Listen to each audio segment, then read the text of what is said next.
ça va pas couper. Ok, bonsoir à tous. On est place, hein. Chers amis, nous commençons ce soir avec un sujet très intéressant sur la paracha de cette semaine. La paracha Kripetsé, c'est bien sûr aussi le mois des loups. Vous avez les feuilles? Harry a toutes les feuilles. Et c'est la paracha qui vient et qui nous parle de quoi? De énormément de mitzvot. On sait que c'est une des parachiotes avec le plus de mitzvot, le plus de commandements, pour la simple raison que Moshe essaie d'attraper le maximum de choses à dire avant de quitter ce monde. C'est la dernière paracha de la semaine. Et on est bien sûr avec 71 mitzvot dans la paracha de cette semaine. Impossible de voir les 71 mitzvot. Tu as donné les feuilles à tout le monde? Impossible de donner. Là, il y a Mike, il y a plusieurs. Impossible de donner. Comment on appelle ça? Impossible de parler dans tous les détails de toutes les mitzvot. Mais le sujet qui dérange, et c'est une question que beaucoup de gens se posent en règle générale, qui est: est-ce que vraiment quand je fais les mitzvot, je suis garanti d'avoir longue vie? Qui promet que quand je fais ce que Dieu demande de moi, j'ai garanti d'avoir le bonheur sur terre? Où est-ce écrit une chose pareille? Première question, hein? On l'a vu la semaine dernière. La semaine dernière? Non, la semaine dernière, on n'a pas vu ça. Qu'est-ce qu'on a vu la semaine dernière? Dans la paracha, qu'est-ce qu'on a vu dans la paracha? Alors justement, c'est ce qu'on va voir. Est-ce que quand la Torah elle te dit quand tu fais telle et telle chose, tu auras longue vie? Ouais. Est-ce que c'est... Ouais. Alors on va tout de suite voir, on va voir tous ces détails. Numéro 1. Numéro 2, est-ce que comme le commandement de respecter les parents promet forcément de pouvoir réussir?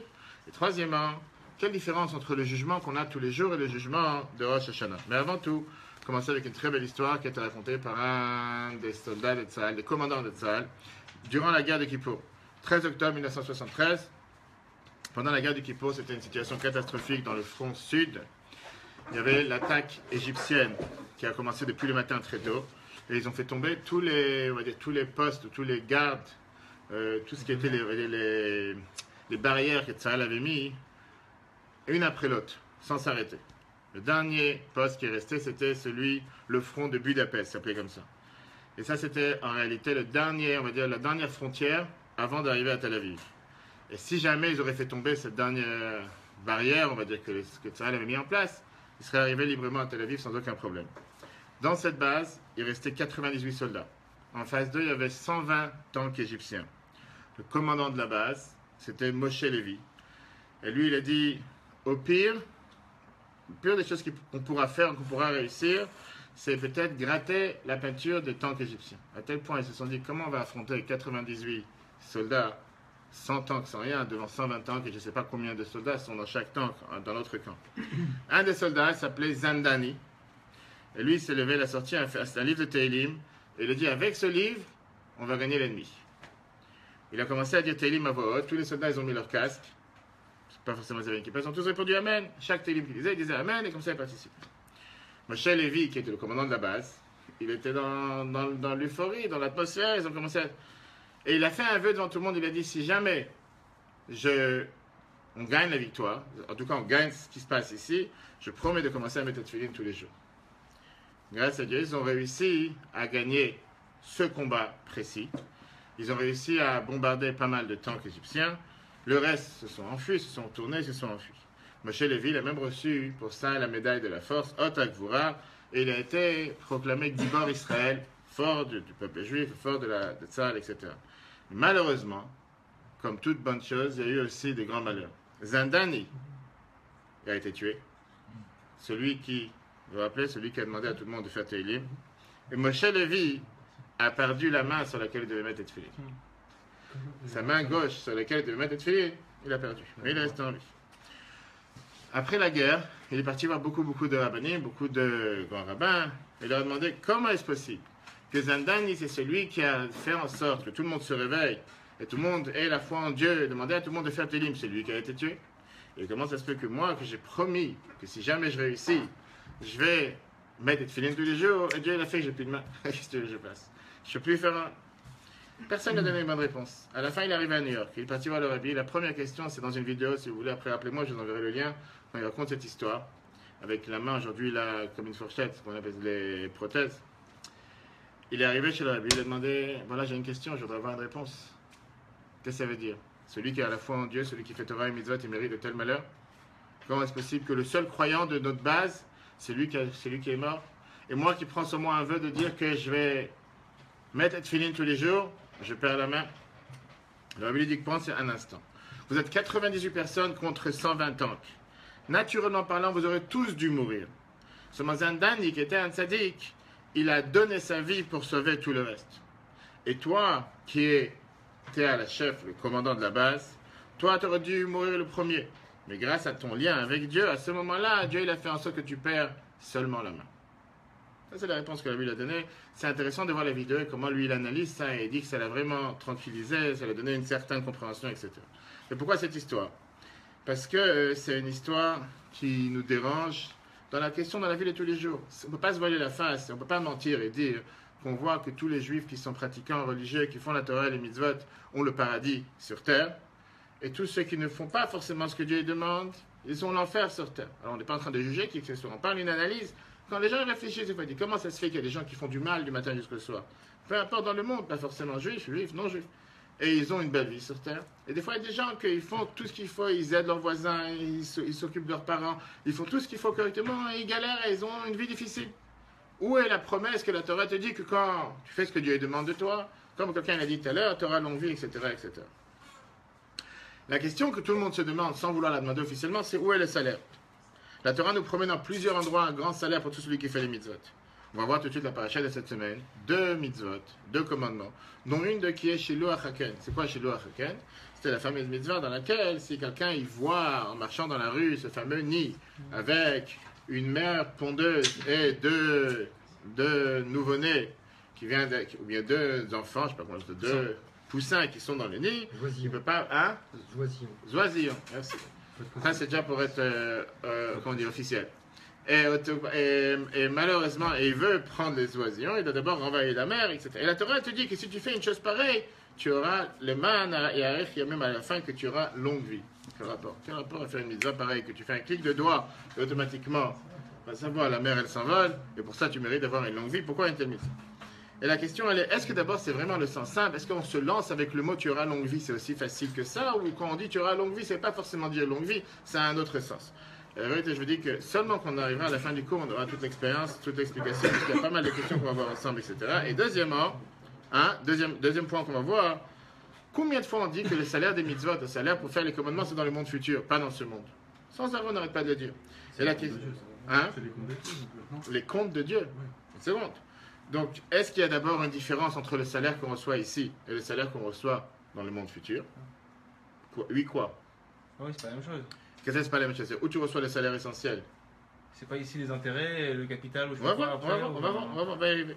D'accord? Et concrètement, comme tu viens de soulever le point, dans une fiche de paie en général, tu as ce qui est le salaire brut et le salaire net, mais à part ça, tu as toutes les lignes qui sont en dessus, que chaque année ça en rajoute ou diminue, que ce soit les charges, que ce soit la sécurité sociale, que ce soit la retraite, etc.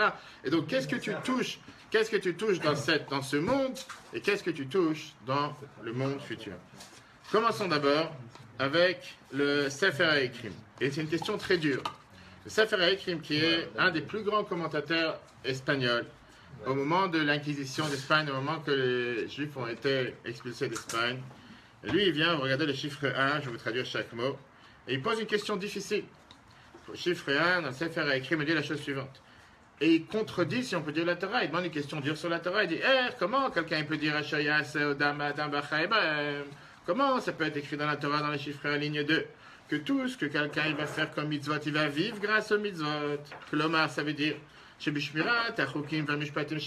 quand on fait ce que Dieu demande de nous, à ce moment-là, on est protégé, qu'on va vivre beaucoup plus longtemps. Au mode que si on fait ce que les nations du monde nous donnent de faire. Regardez ce qu'il écrit.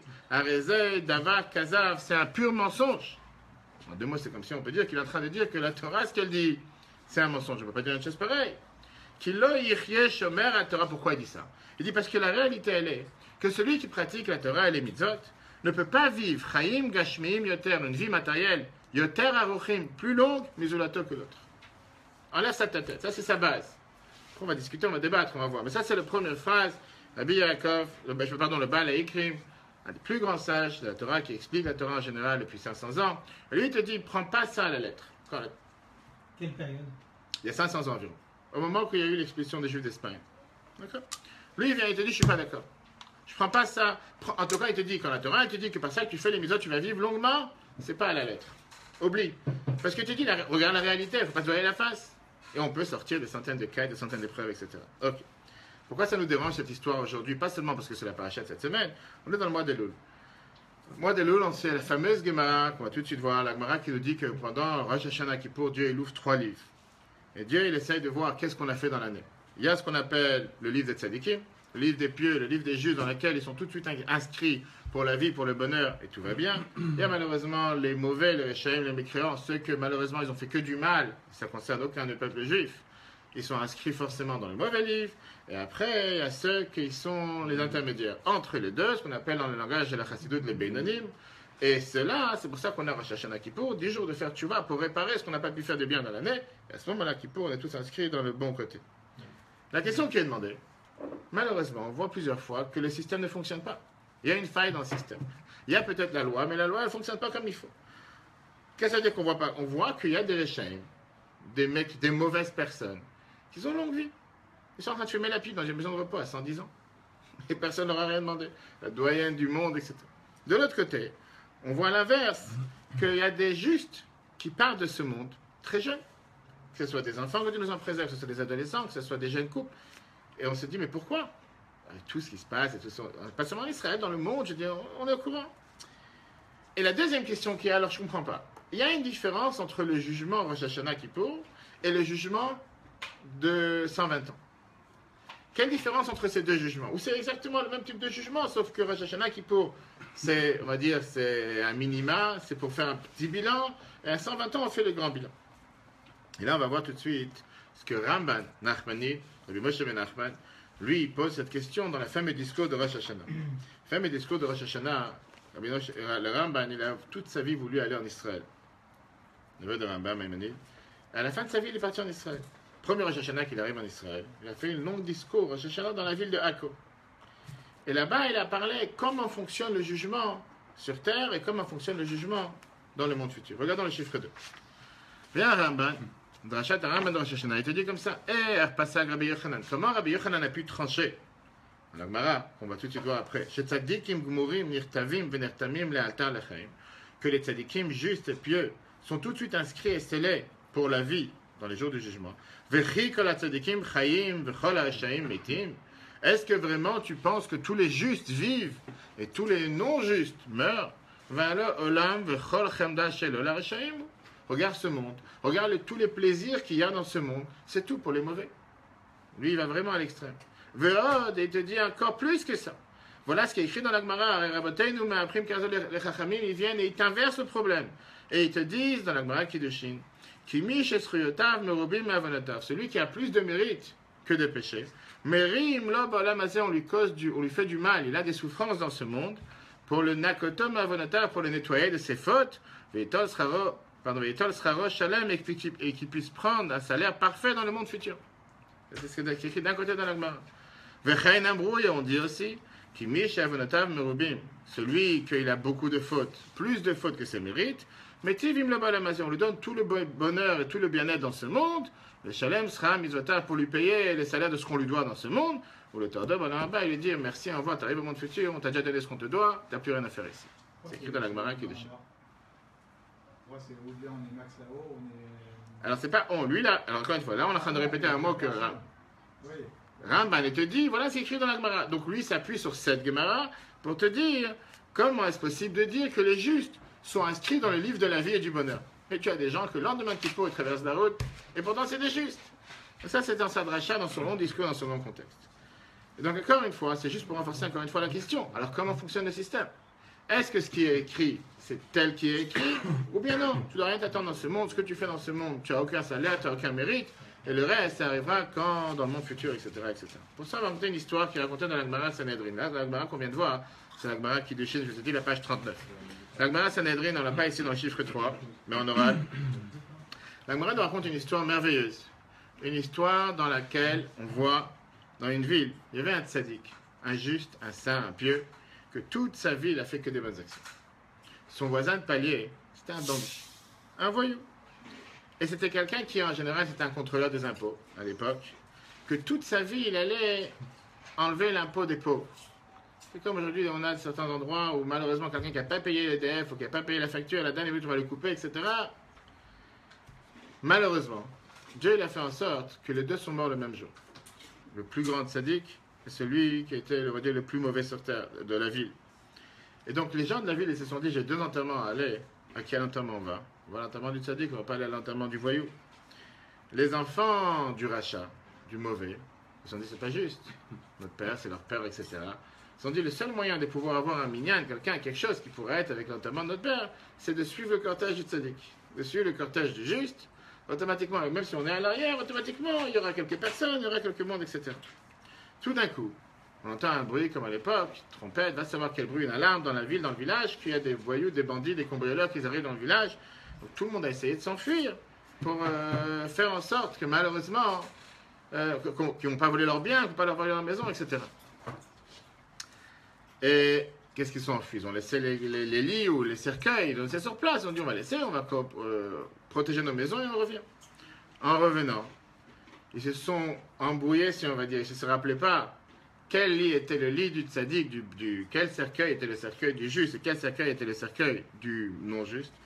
Et donc, les mécréants, les enfants du mauvais, ils se sont entourés autour du cercueil du tzaddik. Et tous les juifs de la ville et tout le monde s'est entouré autour du cercueil du mauvais. Qu'au départ, on n'a jamais voulu faire une chose pareille. Et donc, ils ont continué avec des louanges, c'était un grand tzaddik, c'était un grand pieux, bref, tout ce qu'ils auraient dit sur le premier, ils ont dit au final sur le deuxième. Et le vrai tzaddik, que toute sa vie s'est comporté comme il fallait. Il a été enterré tout seul, sans aucune louange, sans aucun éloge, sans quoi que ce soit. Et le pire, c'est qu'après, on a mis la pierre tombale qui était prête pour le rachat, on l'a mis sur le tzaddik. On va savoir qu'est-ce qu'on a pu écrire dessus. C'est monsieur et fils tel de tel, point barre, rien de spécial. Et sur le tzaddik, tout ce qu'on a pu écrire dessus, des dizaines de lignes, ça a été mis sur la tête du rachat. Okay. Justice ou pas? Quelques jours après, comme on sait dans les cas pareils, le tzaddik il arrive, c'est la Gemara qui raconte cette histoire. Le tzaddik il arrive en rêve chez son élève proche et il lui dit voilà ce qui s'est passé. Jusqu'à ce qu'il est venu en rêve, personne n'était au courant. Tout le monde pensait qu'ils ont fait la même chose. Tu connais l'histoire, Michael? Ils complétaient les caniches, ils complétaient à chaque fois ils mettaient le dixième homme. Alors attends, tout de suite. Il y a cette histoire aussi, la même histoire. Non, Mais presque, mais c'est pas cette histoire-là. C'est mieux cette histoire. Une seconde. Et donc, il va en rêve chez son élève et il lui dit voilà ce qui s'est passé. Il dit d'abord, regarde ce qui s'est passé, je t'en supplie, transfère les corps, c'est pas normal que ça se passe, qu'est-ce qui est en train de se passer. Et il lui a dit j'ai envie de te raconter, je suis maintenant il lui raconte qu'il est dans les ciels, le monde d'en haut, j'ai envie de te raconter c'est quoi la raison, pourquoi ça s'est passé un tel changement. Le tzaddik il dit change Il parle à son élève, bien sûr, il dit change de place. Il dit que moi j'ai rien à faire à cet endroit, il vient d'être enterré, il va t'enterrer par erreur, ça arrive, c'est pas 10 ans, 5 ans plus tard, c'est tout de suite. Donc voilà, continue à raconter. Et il dit à son élève, il dit je vais te raconter pourquoi il y a eu telle erreur. Il dit une fois dans ma vie, j'étais dans un endroit où j'ai manqué de respect face à un grand Talmid Chacham, un grand tzaddik. Et j'ai pas fait attention de protéger sur son honneur. C'est pour ça que dans le ciel, on a décidé de me rabaisser à un tel niveau dans ce monde d'en bas. Ce rachat, contrepartie, il a fait dans sa vie une seule bonne action. C'était quoi? Il y avait un grand festin qui a été fait par rapport au ministre des Finances de l'époque, qui s'occupait des taxes, etc. Et le dernière minute, le ministre n'a pas pu venir dans le village. Qu'est-ce qu'il a fait, ce rachat? Il a décidé de ne pas jeter tout à la poubelle. Il a pris tout le repas et l'a donné aux pauvres. Au lieu de le garder pour lui ou quoi que ce soit. C'est pour ça qu'on lui a donné ce salaire dans ce monde. Et il y a comme ça beaucoup d'histoires. C'est pas la seule histoire, il y a plusieurs histoires. Et donc la question qui est demandée encore une fois, comme j'ai dit tout à l'heure, c'est un dossier qui est très fin, qui est très raffiné et surtout qui est très compliqué. Est-ce que quand je fais des mitzvot dans ce monde, je suis forcément garanti que j'aurai une bonne vie sur terre? Et si oui, alors à quoi sert le jugement plus tard? Parce que si je reçois mon salaire ici, qu'est-ce que j'ai besoin d'avoir un jugement à 120 ans? Sinon, alors qu'est-ce que sont tous ces versets qu'on voit dans la Torah sans arrêt? Que tu auras longue vie, que tu auras une bonne santé, etc., etc. Et ça, c'est la question qu'on peut avoir entre les deux. Comme on l'a dit tout à l'heure, la paracha de cette semaine, c'est une paracha avec 11,5% de mitzvot. C'est quand même énorme, 71 mitzvot. C'est la paracha où il y a le plus de mitzvot. Et presque chaque verset avec un code de détail. Et comme on a dit, une des mitzvot bizarres qui vraiment ne demande aucun effort de qui que ce soit, c'est la mitzvah de Shiloh HaKav. Regardons le texte, chapitre 3. Justement, non? Quoi, justement? C'est parce qu'elle demande aucun effort. Ouais, t'as raison, t'as 100% raison, on va voir, oui, c'est vrai. Qui carré, quand c'est pas oui, mais c'est ça la question. La question, elle est que c'est une mitzvah qui ne demande aucun effort et que la récompense, elle est à l'extrême. Et c'est pas normal, il y a des mitzvahs qui te demandent beaucoup plus d'efforts, mais tu n'as pas une telle récompense. Alors pourquoi pour une mitzvah qui est apparemment tellement banale, on te donne, tu auras longue vie. C'est-à-dire, on se jette avec des mots, ce que la Torah dit, ça n'a pas de sens. C'est quoi? Hein? C'est pas tous les jours que tu vois ça. Un oiseau, enfin, une mère. Alors, tu sais quoi? Justement, j'allais vous poser la question. C'est quoi la mitzvah? On va tout de suite, et on va d'abord la mitzvah. Est-ce que la mitzvah aujourd'hui, C'est pas d'aller en chercher. elle existe encore ou pas? 100%, si tu les trouves. Justement, la réponse est dans le verset. C'est pas d'aller en chercher. Tu dois pas devoir d'aller te lever la tête dans les arbres du matin jusqu'au soir si tu trouves un. C'est si jamais, dans ton passage, tu trouves, etc. Regardons le texte. On va tout de suite voir les détails. Bien sûr que c'est un mérite. Un mérite de quoi? D'avoir trouvé. Alors, tu vas tout de suite voir qu'il y en a qui te disent que c'est la plus grande cruauté sur terre. Attends, on va finir. De toi, de chasser la mère des enfants. Avec quel droit tu te permets de chasser une mère de ses enfants? Attends, on va avancer. On va commencer. Attends une seconde. Chapitre 3. D'accord? La Torah te dit qu'il carré, le chiffre 3, qu'il carré quand tu auras un nid d'oiseau devant toi dans la route. Becholetz, oh à la arrête, qu'il soit sur n'importe quel arbre ou sur terre. Efrochim ou bestim, si c'est des poussins ou des œufs. Et la mère, elle est en train de pondre sur les poussins ou sur les œufs. L'otikach à la banim, tu n'as pas le droit de prendre la mère quand les enfants sont encore là, quand elle est avec les enfants. Shalach et taem, tu dois renvoyer la mère. Vet abanim tikachlach, à ce moment-là, tu pourras prendre des enfants. Et la Torah termine avec cette phrase bizarre. Le man yitavlach, afin que tu aies que ça soit bien pour toi. Ve'arach tayamim, et tu aies longue vie. Comme si tu as gagné le paradis. En faisant un claque de doigts. Qu'est-ce que tu as déjà fait? Va savoir. Quand j'ai dit tout à l'heure, tous les commentateurs de toutes les générations ont essayé de comprendre quel est le sens de cette mitzvah. Qu'est-ce que ça veut dire? Qu'est-ce que Dieu il en a à faire d'une telle mitzvah? C'est pas de faire Shabbat, manger kasher, kippour. Qu'est-ce que c'est cette mitzvah? Quel sens? Qu'est-ce que ça veut dire? Apparemment, ça ne veut rien dire. Et il y a ici deux extrêmes, comme je t'ai dit tout à l'heure. Il y en a qui disent, c'est juste avoir pitié sur la mère. En deux mots, comment tu vas enlever les enfants, les poussins, que la mère est là? Tu vas lui faire plus de tort. Fais en sorte que la mère, elle part, elle va chercher une baguette quelque part, et après tu peux prendre les enfants. Ça, c'est un avis. La Torah t'interdit de prendre les poussins ou les œufs quand la mère, elle est encore là, et elle voit que tu lui enlèves. Ça lui cause beaucoup de mal. D'abord, on voit la mère pour qu'elle ne voit pas comment tu enlèves ses enfants. Quand on égorge une bête, il n'y a pas d'interdiction aussi d'égorger la mère et l'enfant. Exactement, tout de suite voir, ça rentre exactement dans la même idée qu'on n'a pas le droit d'égorger un animal avec son enfant les mêmes jours. C'est exactement pas faire pour ne pas causer cette même peine. On ne va pas rentrer dans les détails. Est-ce que égorger tout court, tu ne fais pas de la peine à l'animal? Ok, ça c'est un autre jour. Le Zohar, il vient te dire autre chose. Ça n'a rien à voir, il n'y a pas d'aspect matériel ici. Tu ne peux pas rentrer dans une explication logique, parce que ce que tu es en train de faire, c'est la plus grande cruauté sur Terre. C'est ça? Le Zohar, et on va voir tout de suite après qu'est-ce que ça veut dire. Donc le Zohar, il te dit, c'est plus une métaphore spirituelle. Le peuple juif est comparé à une colombe. Quand la colombe, elle va crier qu'elle a besoin d'avoir ses enfants, Dieu se rappelle que lui est notre Père et qu'il nous a envoyés en exil. Et il va avoir pitié sur nous. Et donc, il va essayer de nous sortir, de nous faire sortir d'exil. Regardons d'abord Rambam, le chiffre 4, après le chiffre 5. Chiffre 4, dans les livres des égarés, Rambam, il écrit dans Moreh Nevuchim. Qu'est-ce que ça veut dire chez Shalach et Tahem? Tu renvoies la mère Betelach là et qu'elle s'en aille. L'autre, qu'elle n'a pas des souffrances. Beriyat, le Kichat Abanim, qu'elle ne va pas être en train de souffrir quand elle voit que tu enlèves, que tu prends les enfants. Ça, c'est Rambam. Mais vient le Zohar. Tu connais Zohar, chapitre 23, le chiffre 5, et te dit la chose suivante. Malach, Yesh, il y a un ange, il y a un ange qui est nommé responsable des poulets, des oiseaux. C'est comme des âmes qui sont appelées les oiseaux. Quand le peuple juif fait cette mitzvah, et que la mère, que tu l'as renvoyée, elle est partie, ou et ses enfants crient, ou est en train de amener un mérite sur les oiseaux de Dieu, en deux mots, les enfants de Dieu, le peuple juif. La Kadosh Baruch Hu est en train de dire à Dieu, tu as écrit dans ta Torah, tu as pitié sur toutes tes créatures. Ou basé dans ça, on va réveiller la miséricorde de la divinité vers le Banav et sur ses enfants chez Begalout qui sont en exil. Donc ça veut dire qu'on a ici deux explications contraires. Une explication qui te dit c'est basique, juste pour que la mère ne souffre pas, mais ce qu'on va voir tout de suite, c'est contredit par plusieurs autres personnes. Et la deuxième explication qui est beaucoup plus importante, le Zohar, qui vient et qui te dit, logiquement il n'y a pas de sens, c'est beaucoup plus pour te dire que oui, la mère elle va pleurer, et Dieu va se rappeler, pourquoi cette mère elle pleure? Parce qu'on leur a envoyé des enfants, c'est moi qui ai donné ce devoir, mais moi aussi j'ai renvoyé mes enfants. Et donc, Dieu va se rappeler de nous sortir d'exil, etc. Une question. Oui. Si on la scale, on voit un nid, on prend les œufs, qu'est-ce qu'on fait avec? Alors, encore une fois, c'est ce que je te dis, on va tout de suite voir dans les détails de la mitzvah. Tu n'as pas un devoir de le faire. C'est seulement si tu veux avoir les œufs. C'est la question que tu as demandé. Qu'est-ce que tu vas en faire avec?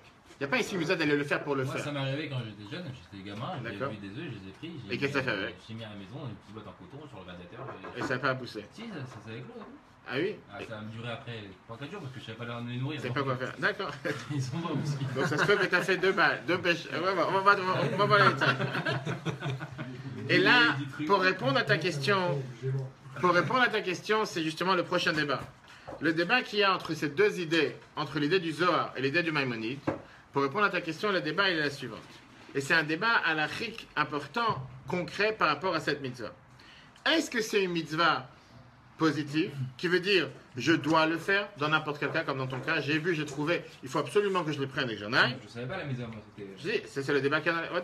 Ou bien la Torah te dit, celui qui veut prendre les œufs et les poussins, il doit le faire d'une certaine manière. Mais si j'ai rien à faire avec ces œufs et ces poussins, laisse-moi tranquille. Et donc la Torah te dit que tu dois avoir pitié sur la mère et qu'elle ne voit pas comment tu enlèves les enfants. Mais si la Torah continue, si tu préfères avoir beaucoup plus pitié sur la mère et ne pas prendre ses enfants, tu n'as pas besoin de faire cette mitzvah. Ok, c'est une panoplie de 3 idées. Tu as le fait de dire, je suis obligé de le faire, mais si j'ai rien à faire avec les œufs, mais pour faire cette mitzvah, alors que, sous-entendu, tu fais quelque chose de mal, comme par certains avis. Il y a l'avis qui dit, non, j'ai pas cette mitzvah, c'est si j'ai envie d'avoir les œufs, parce que j'ai un poulailler, va savoir, j'ai envie d'avoir cette race d'œufs, alors à ce moment-là, fais-le de telle manière. Et il y en a qui disent, moi je préfère être au-dessus de tout ça, j'ai pitié sur les deux, qu'est-ce que je prends la tête à enlever la mer, et qu'est-ce que je fais avec les deux, c'est vite tranquille et merci, au revoir. Oui, c'est une mitzvah, non? Ouais, c'est ce qu'on est en train de voir, ça c'est le débat à l'Afrique. Est-ce que cette mitzvah, c'est une mitzvah que tu dois faire? Prenons la mitzvah de divorcer. C'est une mitzvah des 613 commandements? Je sais pas. Une des mitzvahs des 613 commandements, c'est que tu dois divorcer avec un guet. Mais non. Non, mais non. Mais oui, et pourquoi mais non? Mais oui, c'est une mitzvah des 613 commandements que tu dois divorcer avec un acte de divorce. Est-ce que c'est une... Si tu peux divorcer. Exactement. C'est pas une mitzvah que tu dois faire. Alors ça veut dire que tu dis, moi j'ai toute ma vie à faire 612 commandements, je pourrais jamais faire la 613e. Il y a beaucoup de mitzvot comme ça où c'est un peu comment dire, à choix multiple quoi. C'est pas seulement un choix multiple, c'est que justement la panoplie des mitzvot de 613 est faite pour tout le peuple juif. C'est pas 613 que chacun doit faire parce que tu peux pas les faire. T'es pas une femme, t'es pas un Cohen, t'es pas Lévi. Pour celui qui est pas Cohen, ou qui est pas Lévi, ou qui est pas Israël, ou qui c'est pas Shabbat, ou que c'est pas les fêtes. Même si tu veux, tu ne peux pas tout faire. Tu peux faire seulement quelques-unes. De toute façon, tu peux pas tout faire. D'accord? Mais là, tu parles de l'esprit de la mitzvah. Là, mais Alors, justement, c'est ça la question. Option, c'est de dire que l'esprit de la mitzvah, il est mauvais. On n'a pas fini. Non, c'est un débat. C'est un débat. Et la question, elle est comme ça. Et c'est pour ça qu'on est en train d'analyser quelle est la raison pourquoi on fait cette mitzvah. D'après les deux avis, si la mitzvah, c'est une mitzvah qui veut dire avoir pitié sur la mère, alors moi, je peux aller beaucoup plus loin et dire, tu sais quoi, tu veux avoir vraiment pitié, ne la renvoie pas. Pourquoi tu me dis, j'ai pitié sur la mère, et de plus que j'ai pitié sur la mère, pour ça, je la renvoie pour qu'elle ne voit pas comment je prends ses enfants. Ne la renvoie pas tout court. Tu peux aller dans l'autre extrême. Mais si la mitzvah, elle est comme la Kabbalah nous dit, le Zohar, qui est pour montrer comment Dieu a pitié sur nous pour nous faire sortir d'exil, alors à ce moment-là, c'est une mitzvah que je dois faire tout le temps, parce que je veux chaque instant sortir d'exil. En train d'expliquer que ces différents avis, ces différentes approches à la mitzvah dépendent des différentes raisons que nous on a aujourd'hui. Est-ce qu'on prend l'avis du Rambam, de Maïmonide, ou bien on prend l'avis du Zohar? D'après Rambam, si tu décides d'avoir pitié sur la mère, ben moi j'ai envie d'avoir pitié 100% sur la mère, je ne renvoie pas de ses enfants. Ou bien je dis que non, j'ai envie que Dieu ait pitié sur nous, nous fait sortir d'exil, et pour ça, comme le Zohar nous dit, et donc je la renvoie de toute façon, même si j'ai rien à faire avec les œufs et les poussins, et même si malheureusement j'ai cause du tort à la mère. Parce qu'on a pitié sur les animaux, on fait pas la shkita, C'est un débat à l'Afrique. C'est un débat à l'Afrique. Tu es pour tuer, tu n'as pas le droit. Tu es pour tuer, tu n'as pas le droit. on tue personne. Est-ce qu'on peut lui faire une feinte? Il prend les œufs, Et avoir de la peine, il le ramène 3 jours après. faire souffrir un animal pour une minute, tu as le droit. Ok. C'est le cri, jusqu'à temps que ça arrive. Avançons dans ce même débat une seconde. Et comme j'ai dit tout à l'heure, ce qui est le plus bizarre dans cette mitzvah, c'est pas comment on l'a fait. Ce qui dérange le plus dans cette mitzvah, c'est la récompense. Ouais. C'est justement, c'est que tu es en train de faire quelque chose, quand tu es en train de débattre s'il faut le faire, pas le faire, si c'est pitié ou pas pitié. Et au final, la Torah te dit, grâce à ça, tu auras longue vie. On te parle des mitzvahs qui te durent même pas 2 minutes, qui te coûtent aucun centime d'argent, aucun effort. Et la Torah, elle te dit, sur ça, tu auras arichut yamim, qui veut dire avoir longue vie. C'est quand même, je veux dire, hallucinant. Tu me posais des questions. Tu as des mitzvahs qui te coûtent. Ça te prend là. Tu sais que c'est un effort physique, un effort. Et là, il n'y a aucun effort. Si on analyse encore une fois dans la Torah, parce qu'on ne parle pas maintenant de tout ce qui est les chachamim, etc., on va voir que dans la Torah, il n'y a pas beaucoup de mitzvahs dans lesquels la Torah se jette avec cette avec cette récompense, d'avoir longue vie. Il y a encore 2 mitzvot. Quels sont les 2 autres mitzvot dans lesquels la Torah elle te dit que si tu les fais, tu auras longue vie? On ne parle pas de la tzedaka. C'est pas écrit dans la Torah, encore une fois. Ça, c'est ce que les Chachamim nous ont dit, que tzedaka te fait en sorte que ça te sauve de la mort. Mais je parle un texte, un verset de la Torah. Oui, respecte ton père et ta mère, exactement. C'est ce qu'on va tout de suite voir. Regardons le chiffre 6. On a vu ça d'ailleurs il y a quelques semaines, quand on a lu le schéma dans le Chumash. Kabed et Avir Chavet Imecha, mais on voit aussi ça, pas le schéma, pardon, les 10 commandements devant être honnête. Kabed et Avir Chavet Imecha, respecte ton père et ta mère, Kacher Tzifra Hashem Elokecha, comme Dieu t'a ordonné.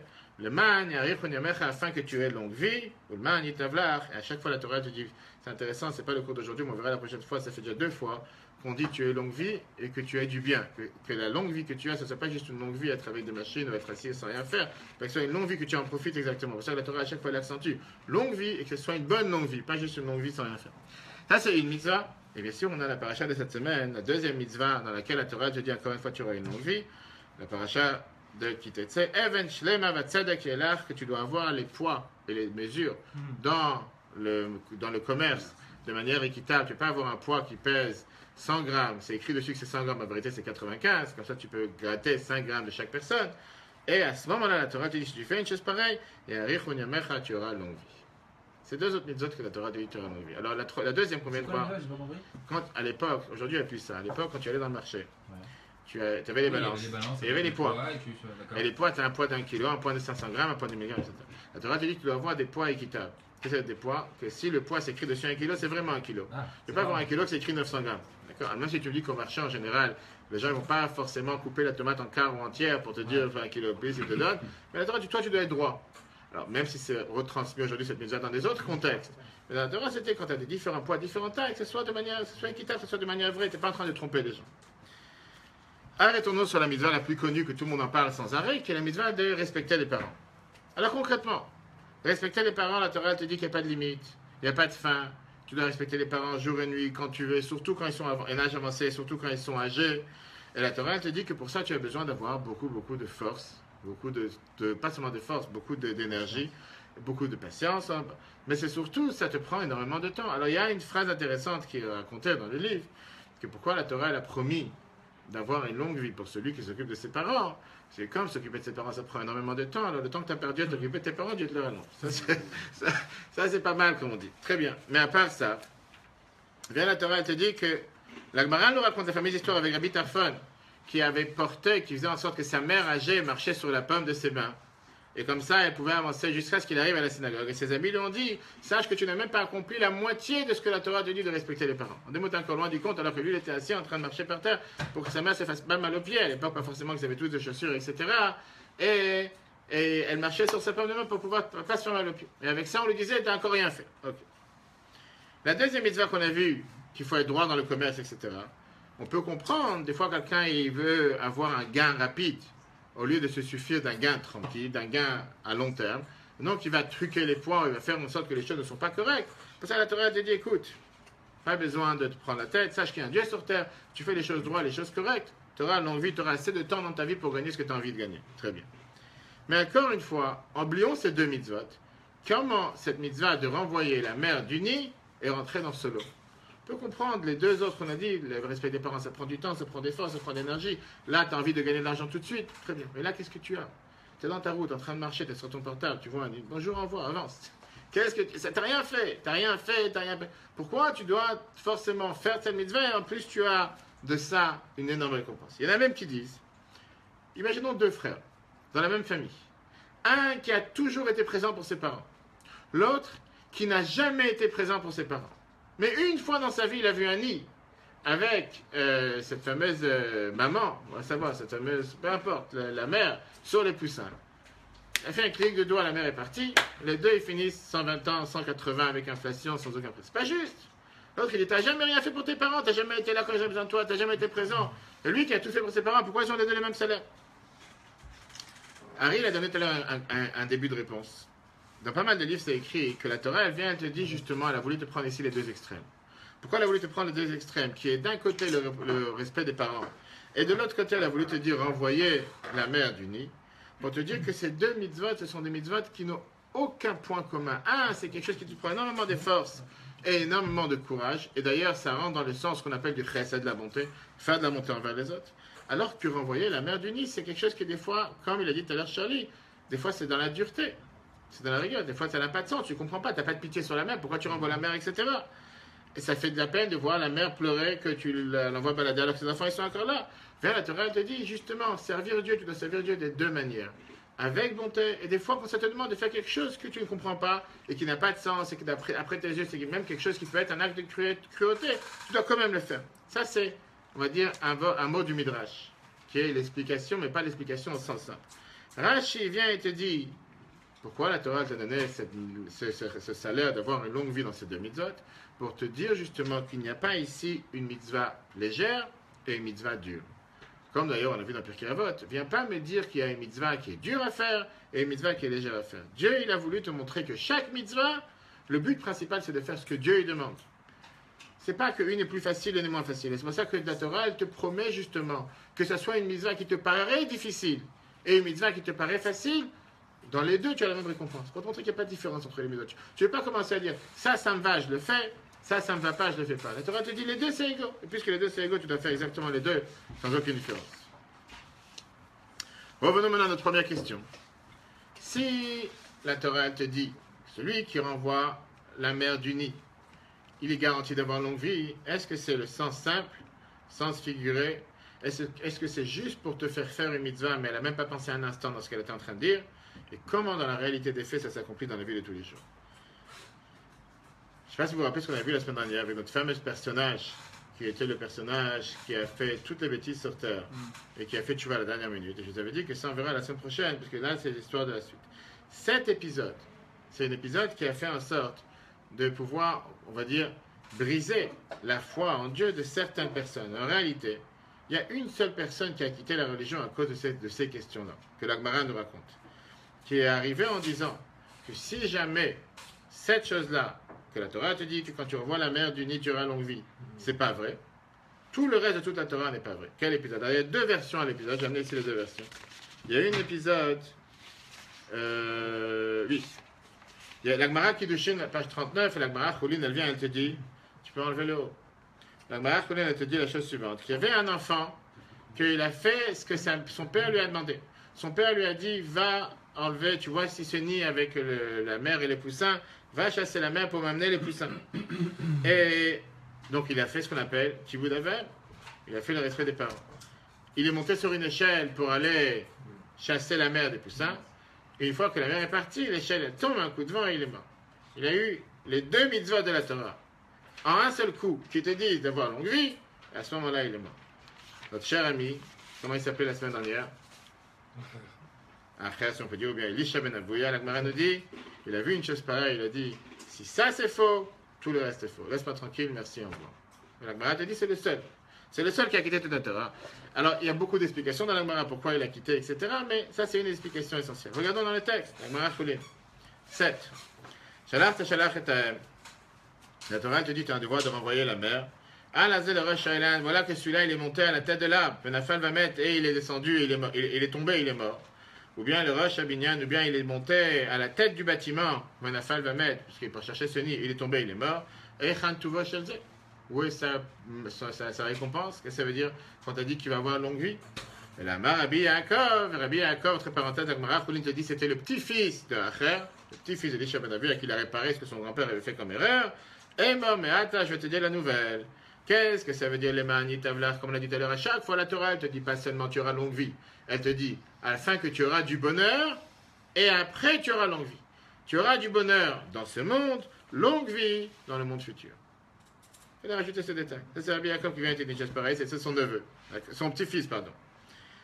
La Gemara Choulin, elle te dit, Mara, qu'est-ce qu'il a vu après? Qu'est-ce qu'il a vu ce Elisha ben Avouya pour avoir été totalement détourné du bon chemin? Maaseh Kazera, il a vu cette histoire-là de quelqu'un qui est monté. Alors il y a deux versions. Moi j'ai pris la deuxième version qui est qu'il n'y a pas seulement qu'il est parti chasser la mer du Nil, mais en plus c'était à la demande de son père. Donc il y avait deux raisons pourquoi il aurait dû avoir longue vie. Et la longue vie elle s'est terminée en une vie courte. Ok. Rabbi Yaakov, ce qu'on vient de voir, qui était quand même un des Tana, qui était quand même un des maîtres de la Mishnah, qui était quand même un des maîtres de la Mishnah, Lui, il vient et te dit que la promesse de la Torah n'est pas une promesse dans le sens simple. C'est un exemple pour te donner l'espoir. Que sache que si tu fais ce que Dieu demande de toi, automatiquement tu as de la chance de pouvoir avec ça arriver à un monde où il y aura vraiment le paradis. Le vrai paradis. Et ça, c'est le monde futur.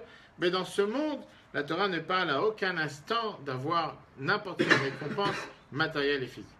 Donc, on n'a pas fini, c'est en plein milieu, c'est juste son avis. On n'a pas encore fini jusqu'à la fin, etc., etc. Parce que quel est le problème avec une telle avis? Même si c'était quand même un Tana de l'Agmara. Après son avis, on doit répondre à toutes les promesses qu'on dit tous les jours dans les schémas.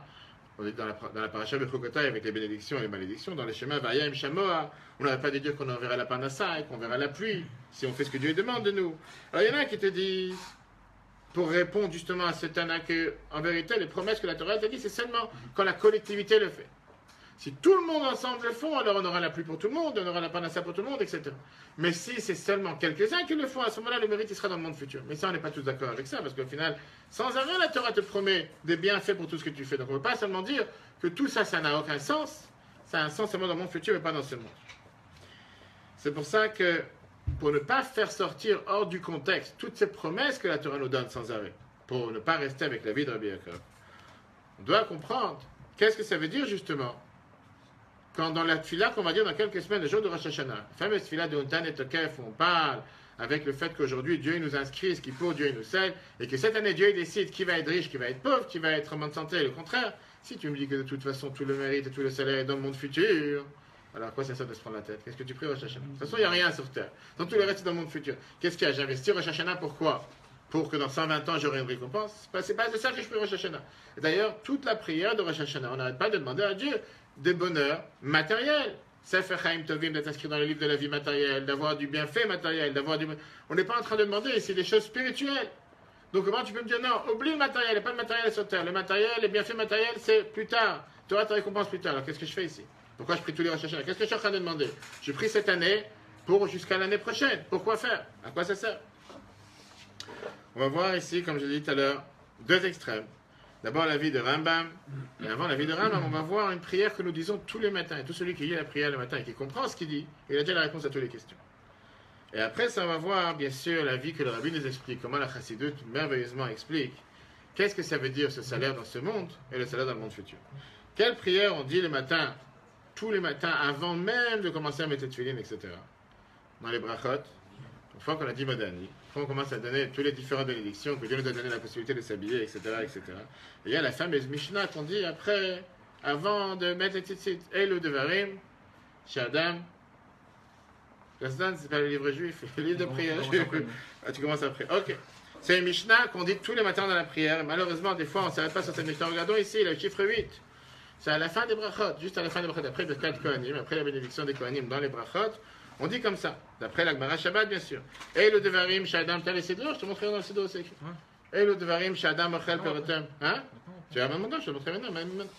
Et le Devarim, Shadam, Ochel, Perotem, Balamazé, voici les choses que l'homme mange les fruits dans ce monde. Va Karen est le capital, Kayem et Olamaba, et pour lui, dans le monde futur. Et la Mishnah, elle te dit plusieurs chiffres, plusieurs choses. Kibud Avayim, respect des parents, Gulut Rasadim, faire la bonté envers les autres, Ashkam de Midrash, ici. Ici. Une seconde.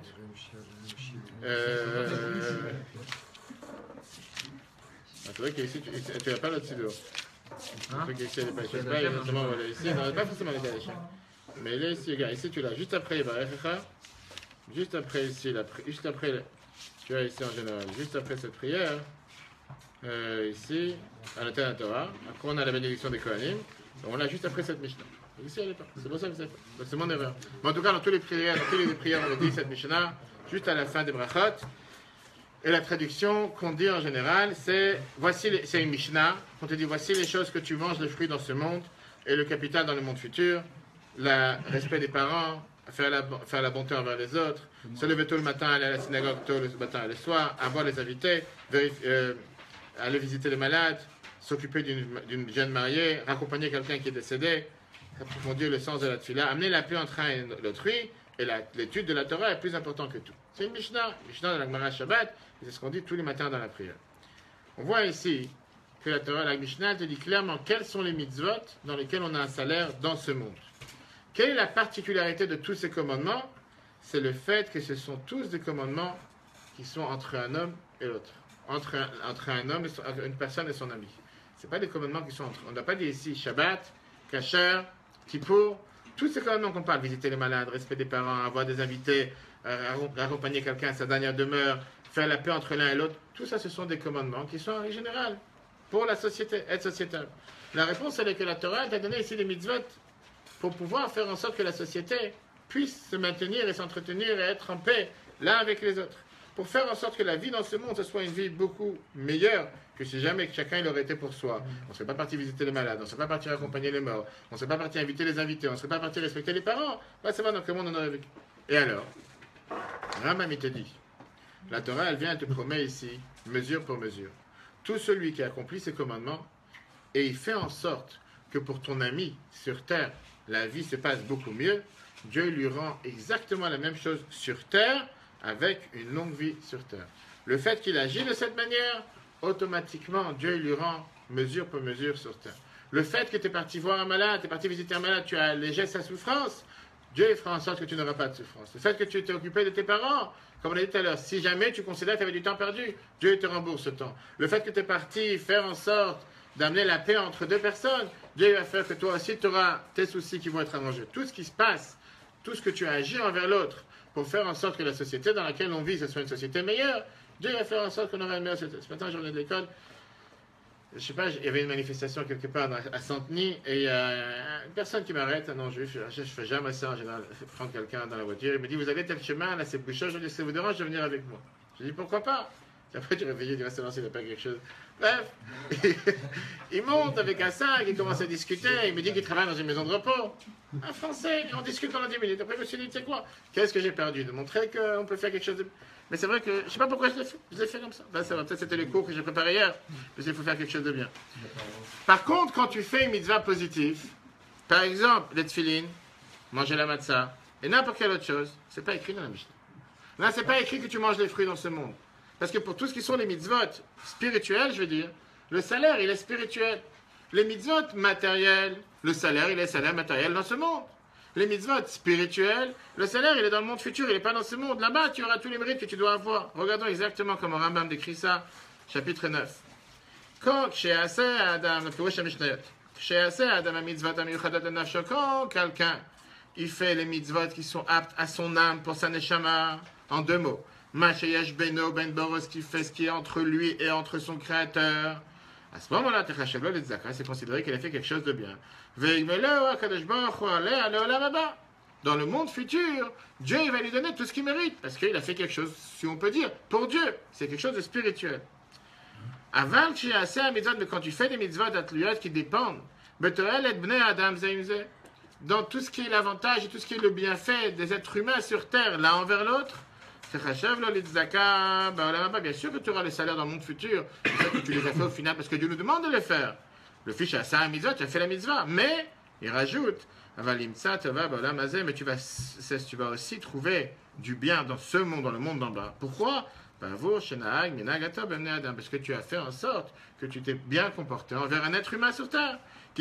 Pourquoi? Et quelle est la raison? Rambam donne l'explication.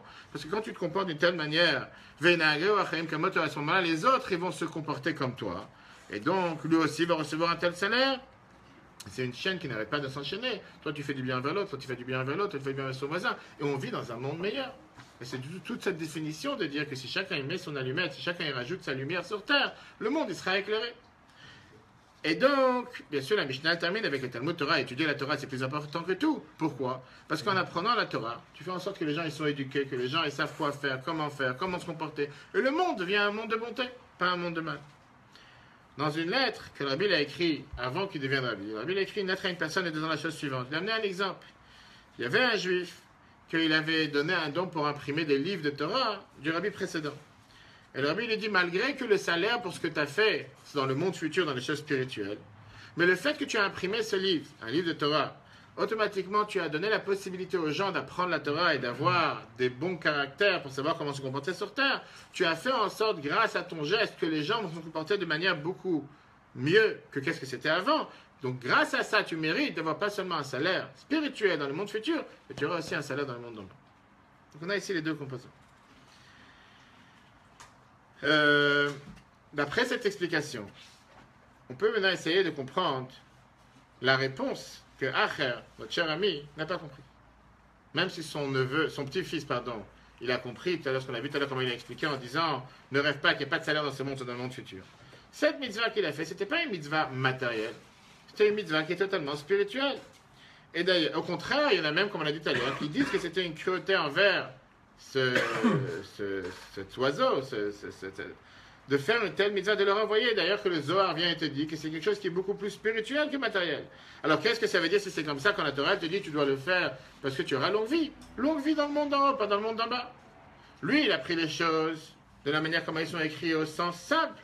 Si c'est écrit à longue vie, ça voudrait dire longue vie dans ce monde. Et le fait qu'il est monté, qu'il est tombé d'échelle et il est mort, ça veut dire que la Torah est fausse. Viens, Rabbi Yaakov, comme il expliquait à l'époque, viens, Rabbi, comme il nous explique. C'est pas au sens simple, c'est une mitzvah spirituelle, pas une mitzvah matérielle, oui. Il n'y a pas de longue vie dans le monde en haut. Qu'est-ce que ça veut dire longue vie dans le monde d'en haut? C'est une très bonne question. Qu'est-ce que ça veut dire la vie tout court dans le monde? Qu'est-ce que ça veut dire la vie tout court dans le monde d'en haut? Ok, réponds-moi à cette question, je réponds à la première. Qu'est-ce que tu veux que je te dis? Dans notre concept de choses, qu'est-ce que ça veut dire? Encore une fois, on te dit Il que... n'y a pas de vie là-haut, il n'y a pas de durée de vie là-haut. Alors, il n'y a pas de longue non plus. Tu vois? S'il n'y a pas de vie, il n'y a pas de longue. Bah oui. Très bien, on a fini la réponse. C'est C'est pas dans... Encore une fois, nous, je ne peux pas te dire parce que j'ai jamais été, je suis jamais revenu. Et on ne connaît pas quelqu'un qui est parti une fois qui est revenu. Ça n'existe pas. Mais ça veut dire, on te dit clairement que dans le monde où il y a des différentes places, des différents emplacements, on va dire des différentes chambres, des différents jardins, en fonction des mérites et des mitzvot que chacun a fait sur terre. On dit, après, il y en a qui te disent que dans le monde d'en haut, tu auras ton centre d'intérêt que tu avais dans le monde d'en bas. Si dans le monde d'en bas, tu joues au golf toute la journée, tu avais un intérêt particulier pour le golf. Tu auras le meilleur terrain de golf. Là-haut, on parle de la durée. La durée, exactement. Alors, encore une fois, est-ce que la durée veut dire la même durée que nous, on a ici sur Terre? Numéro 1. Numéro 2, on sait très bien que si tu pars dans les mondes spirituels, il n'y a pas de limite. À partir du moment que c'est spirituel, c'est pas limité. C'est matériel qui est limité. La seule réponse que moi je peux te donner, c'est qu'on dit que c'est une des questions que Kamachel va venir répondre à cette question aussi. Se dire aujourd'hui en tant que quelqu'un de matériel terrestre, qui sait exactement comment la vie se passe dans le monde d'en haut, et quelle est la notion de vie en termes de temps ou d'heure, etc. Moi, j'ai pas la réponse. Le temps matériel et le temps spirituel, c'est les mêmes. C'est pas le même concept. C'est ça que je dis, c'est pas du tout le même concept. Parce que ça, je La dis. longue vie, si tu parles de longue vie spirituelle, il faut s'adapter au temps spirituel. Alors, c'est quoi le temps spirituel? Je sais pas, mais c'est. Donc, moi non plus, j'ai pas la réponse. J'ai Ouais, pas non, la voilà, réponse. c'est J'ai pas la réponse. c'est pas du tout le Mais même concept. non, à partir du moment que tu parles de définition spirituelle, la notion de temps n'existe plus. Il n'y a pas de longue vie spirituelle. Prenons Aussi, les mais c'est termes pas une comme... notion de Attends, mais matériel. encore une fois, on revient ici avec... C'est une notion matérielle. Ta question, elle est par rapport à la phrase que la Torah, elle emploie. La Torah, elle emploie, il y a une phrase, une règle générale que la Torah, elle parle toujours en fonction de comment l'humain comprend. Dibra Torah que la Shem de Adam. Donc la Torah te parle dans les notions comment nous on peut comprendre. Que ici tu parles de quelque chose de court, mais là-bas tu parles de quelque chose de long. Qu'est-ce que ça veut dire la définition longue spirituellement? Je n'ai pas la réponse. Il y aura un beau monde futur. Ah, exactement, c'est ça que j'ai dit. Par rapport au concept de qu'est-ce que tu vas recevoir, ce sera totalement différent. Disons qu'on te dit que dans le monde d'en haut, tu pourras avoir en manière grotesque, matérielle, on l'a vu la semaine dernière avec le roi et le plat et l'orchestre, tu te rappelles. Donc il y en a un qu'on va lui dire, puisque dans ce monde d'en bas, tu as tellement travaillé durement, là-bas tu mérites d'avoir un buffet qui va durer pendant 1 heure. À l'autre moment, tu auras un buffet qui va durer 5 heures. Est-ce que tu as une montre pour savoir c'est quoi 1 heure et 5 heures? Le jour où il y a quelqu'un qui revient et qui te dit qu'il y a une montre là-bas, on pourra comprendre. Pour l'instant, on n'a pas cette réponse. Mais revenons avec la première mitzvah.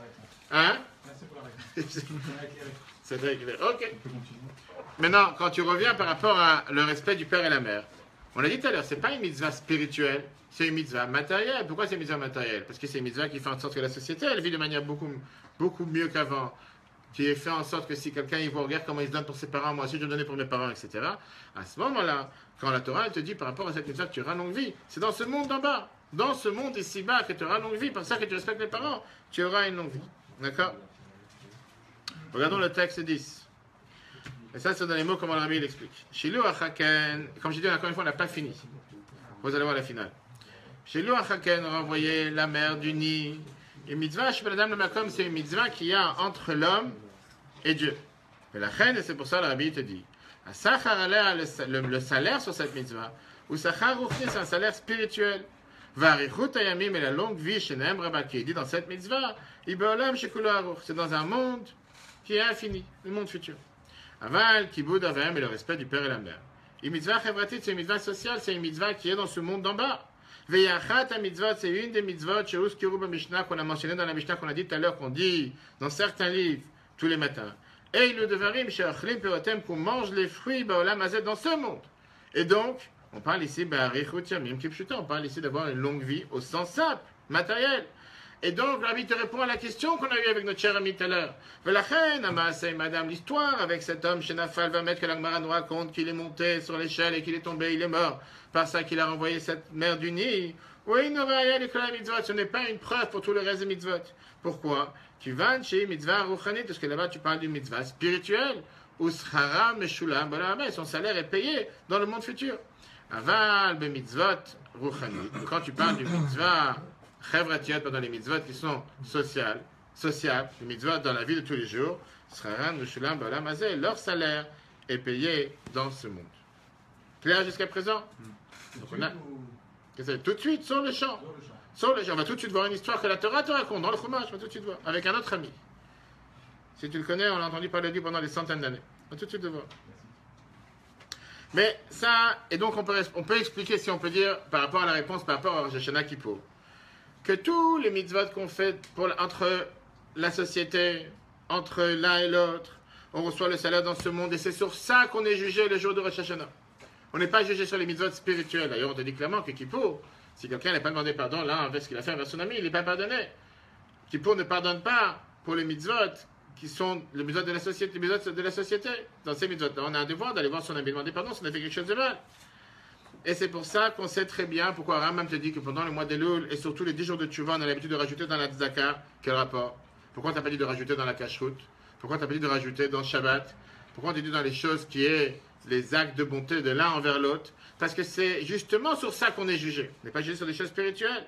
D'après ce qu'on vient d'expliquer, on comprend très bien, parce que le fait d'être jugé sur les mitzvahs sociétables, si on peut dire, on est garanti de pouvoir mériter. Qu'est-ce qu'on dit dans la prière de Rosh Hashanah? Qui va vivre, qui va s'enrichir, qui va être élevé, etc. Et on ne parle pas ici de notions spirituelles, on parle ici de notions matérielles. Et c'est sur ça exactement qu'il y a le jugement de Rosh Hashanah et Kippour. On n'est pas en train de te juger en fonction, est-ce que tu vas mériter plus du monde futur ou moins du monde futur?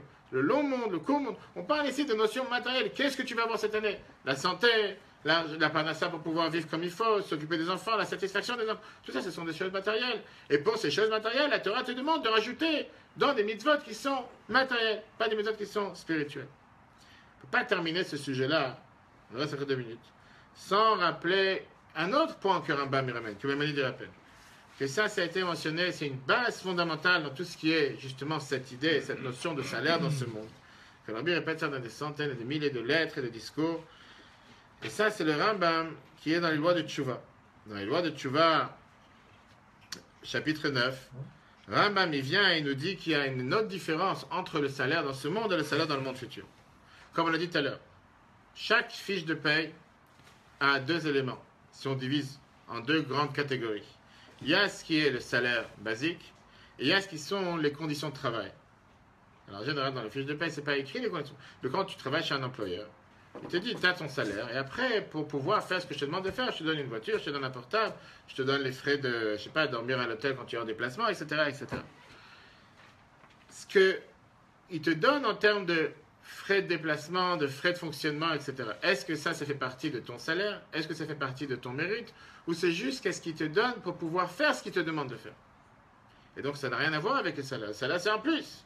À part le salaire, il y a ce qui te donne la possibilité de pouvoir faire ce qu'il te demande. C'est exactement la même chose, Rambam nous dit, entre un juif et Dieu.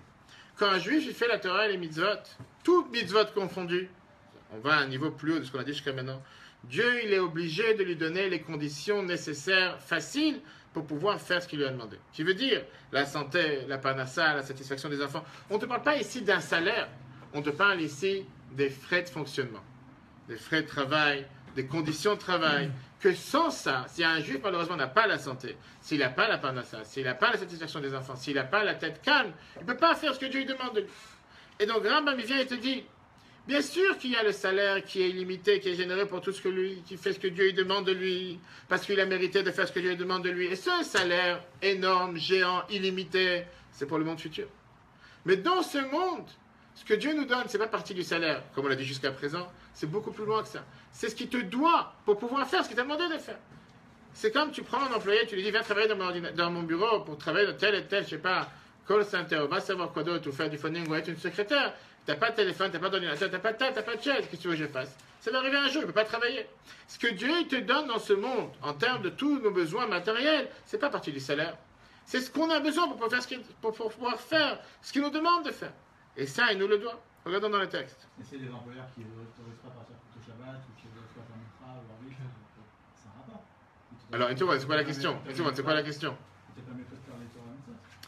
Mais une seconde, mais c'est qui l'employeur? C'est Dieu ou c'est l'employeur? C'est l'employeur.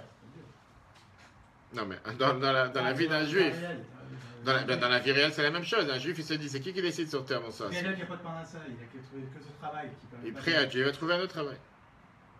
Qu'est-ce que tu veux que je te dise? Pourquoi c'est... Charlie, c'est du tout. Non, mais je vais te répondre très simple. Encore une fois. Mais c'est pas pour ça que ça peut remettre en cause le fait que Dieu ne te donne pas les moyens de pouvoir faire ce que tu dois faire. Dieu donne à chacun. Ah ben non, tu as raison, il y en a qui vont avoir, on va dire, leurs frais de fonctionnement de manière beaucoup plus facile. Il y en a qui doivent tout noter chaque centime. Il y en a qui c'est quelque chose de global. Il y en a qui ont une caisse d'espèces qu'on va leur dire tu peux prendre jusqu'à 100 € par mois pour pouvoir acheter, je sais pas ce que tu as besoin. Et chacun en fonction des arrangements qu'il a avec son employeur. Il y en a que c'est beaucoup plus facile, il y en a que c'est beaucoup plus difficile. Demandez à Dieu que la situation soit facile. Alors une question très bête. Pourquoi on doit remercier Pas de question bête. Pourquoi on doit remercier le bon Dieu? Parce que ce qu'il nous donne, c'est pour faire ce qu'il nous demande. Finalement. Comme la réponse c'est dans la question. La question c'est suite à la réponse qu'on vient de dire. Qui veut dire il peut te donner ce que tu as besoin mais de manière difficile. La main dans le désert, il y avait trois manières de la recevoir. Tu pouvais la recevoir comme un pain chaud qui était à la table de chez toi, tu ouvres la porte, tu manges le pain, tout est prêt. Tu pouvais recevoir comme un pain cru qui n'était pas du tout. Et tu pouvais recevoir, il fallait aller chercher dans les champs et commencer à préparer. Aux trois, il a donné. Ça dépend comment le donner. Et ça dépend quoi donner. À l'un, il peut lui donner tout son confort avec un chauffeur, avec deux lignes téléphoniques, avec un ordinateur portable, un ordinateur fixe et avec une chambre d'hôtel 5 étoiles. Et l'autre va lui dire, tu peux dormir dans la voiture. Tu n'as pas besoin de dormir dans un hôtel. Les deux, ils ont donné. Bien sûr, après tu vas dire, mais c'est sûr que quand je dors dans la voiture, je ne suis pas capable de fonctionner le lendemain. Et l'autre, il va dire, s'il te dit de voyager, de dormir la première classe dans l'avion la nuit, tu pourrais être meilleur le lendemain. Chacun ses différentes manières d'agir. Mais les deux, ils ont donné ce qu'ils avaient besoin. La différence, c'est les comment ils ont donné et qu'est-ce qu'ils ont donné. De là, la raison pourquoi on prie tous les jours. Pour qu'on puisse avoir sans aucun souci sur terre. Et c'est d'ailleurs ce qu'on demande à Shishana Kippour. Qu'est-ce que c'est d'avoir la santé, d'avoir la vie? Je peux te dire, tu peux très bien avoir la santé. Tu veux quelqu'un qui vit sur des machines aussi, il vit aussi. Mais est-ce que ça s'appelle vivre en bonne santé? Non. La Torah vient et te demande que tu vas avoir de manière sans aucun casse-tête, sans aucun ennui. Et c'est pour ça qu'on prie. Maintenant, la deuxième réponse, c'est que n'oublie pas que ça, c'est encore une fois les frais de fonctionnement. Mais je ne pense pas qu'il y a une personne sur Terre qui est prête à travailler pour son employeur juste pour recevoir les frais de fonctionnement. Il attend surtout de voir c'est quoi la fiche de paie à la fin. Les frais de fonctionnement, on doit tous les avoir, on espère les avoir de la meilleure manière. Pourquoi on prie, on vous demande d'avoir tout ce qu'on a besoin pour pouvoir faire ce que Dieu demande de nous, parce qu'on a le salaire aussi qui vient à la fin. Même si tu ne le vois pas tous les jours, au jour le jour, parce que tu as sûrement les frais de fonctionnement. Mais le salaire, il est aussi important. Et c'est aussi un but en soi. Oui ou non? Ok, réfléchis, tu me diras. Comme je t'ai dit tout à l'heure, tout ce qu'on vient de dire, c'est écrit dans la Torah. Fameux histoire. La Torah te raconte cette histoire. Qu'est-ce que ça veut dire le salaire sur terre? Salaire concret, matériel. L'homme qui a vécu le plus dans notre histoire, c'était Og Melech HaBashan, ce fameux géant que Rashi dans Bereshit nous dit, qui faisait parmi les... Il est toujours facile. Il faut le rencontrer un jour. Qu'est-ce que tu veux? Que lui, il était exactement depuis avant le temps du déluge. Et qu'il a vécu jusqu'à ce que les Juifs sont rentrés en Israël, parce qu'on en parle encore avec la guerre que Moshe a fait avec Sichon et Og avant de rentrer en Israël. On parle ici quand même d'une période presque de 2000 ans. C'est quand même énorme. Tout ça pourquoi? Rashi vient te dire parce que lui, il est venu, il a fait une bonne action en annonçant à Abraham que Lot, il a été emprisonné. Que son neveu Lot, il a été emprisonné.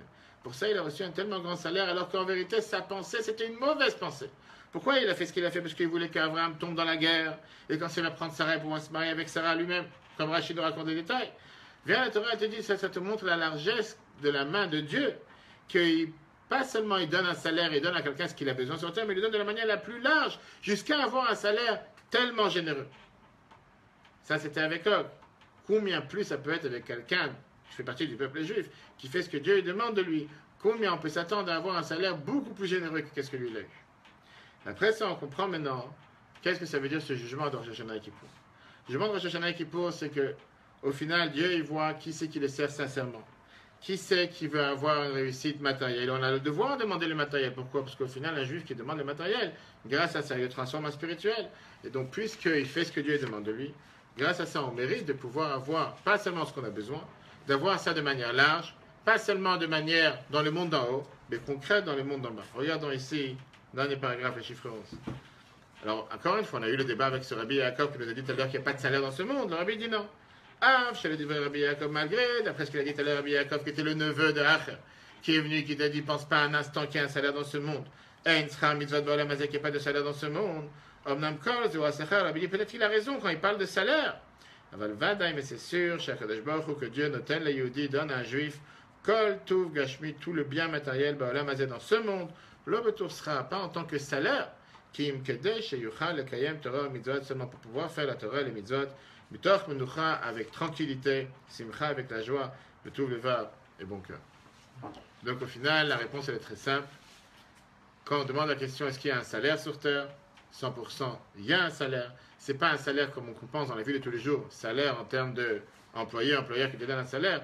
Dieu nous donne la possibilité de faire tout ce qu'il nous demande de faire de manière la plus large et la meilleure. Et c'est la raison pourquoi Dieu nous le donne, pour qu'on puisse faire justement ce qu'il nous demande de faire. Le salaire, ça vient après.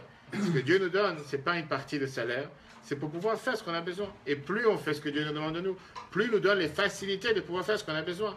Pour revenir au cas de l'employeur, quand un employeur qui a une ligne téléphonique et qui dort dans un motel, et que l'employeur il voit qu'il est tellement productif et qu'il se donne tellement pour le travail et qu'il fait tellement ce qu'il doit faire, il va lui améliorer ses conditions de travail et il va lui dire que la prochaine fois, au lieu d'aller dans un motel, tu peux prendre même une journée en plus, tu peux même partir un week-end avec ta femme, tu peux même avoir une plus grande facilité que qu'est-ce que tu avais jusqu'à maintenant. Pourquoi? Parce que je vois que plus je te donne de facilité à faire ce que je te demande de faire, plus tu le fais de la meilleure manière et encore avec un plus grand dévouement. Et c'est comme ça un cercle qui tourne et c'est exactement la même chose avec Dieu.